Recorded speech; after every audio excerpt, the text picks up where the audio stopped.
Order number 3. Commissioners, this is the third change order, the Terminal 1 redevelopment project.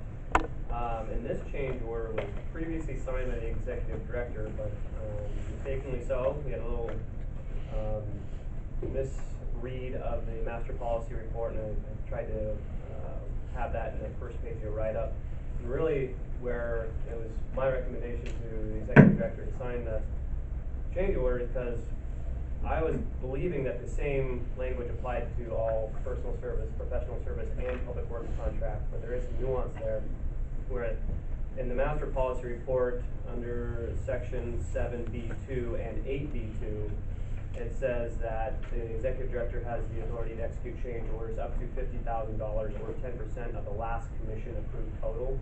And the commissioners did approve the previous change order number 2 to set that new total. But when it comes to public works contract, our master policy is a bit different, and all it says is $50,000 or 10% of the contract price. So it doesn't have that language in there that says the last commission approved total. So from here on out, any change order, whether it be $100 or $500,000, requires commission approval. So we're bringing this back to you for your approval. The details of the change order are in the write-up. There are 6 separate items, and they're broken down between labor and materials. Some of these items are still being worked on. You can see there's a couple of them that call out partial, and other ones that say are complete. Like demolition work for the Jack Stringer, they had labor and equipment and materials to do the demo of it, but not to put it back together. So they'll be tracking that in their force account provision in the contract. So, yes, Commissioner. What does that exactly mean, force account provision? Force account is another way of saying completing work on a time and materials basis. It's used, that language is used a lot in DOT contracts, and it's in our general boilerplate contract. So it's just T&M? It's T&M plus 15%. Typically, Okay. they get that for markup. But it works really well when there's additional work. Like some of these items where it happens where ships have hit the dock or pulled, there was damage there, and they can, it requires them to do real detailed cost tracking. So if we were to rebuild that work back to the shipping company, it's really easy for us to do. That's specifically for the damage at Terminal 3. We have that going on where it's being force account, and then we can easily build that back, and it seems to work best for both parties.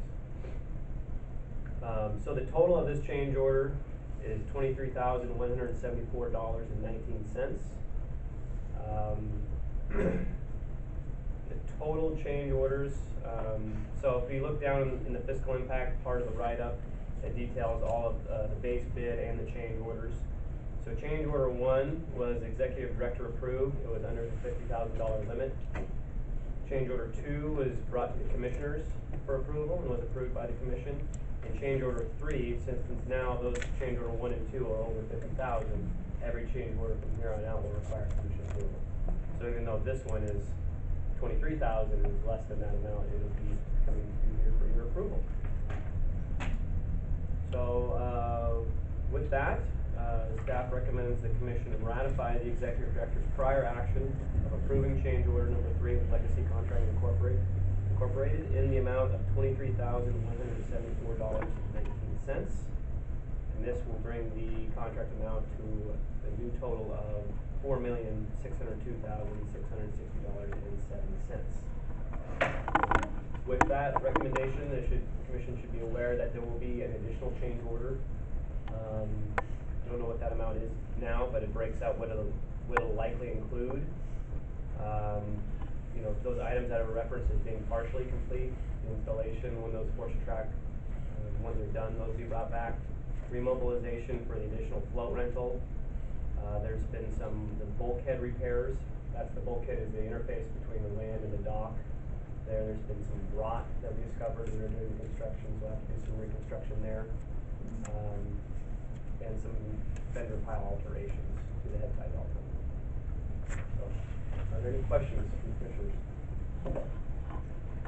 I will make a a motion to ratify the executive director's prior action of approving change order number 3 with Legacy Contracting, Inc. in the amount of $23,174.19.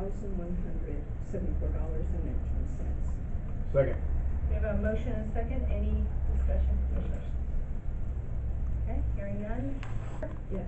Aye. Okay, and the motion carries unanimously. Thank you.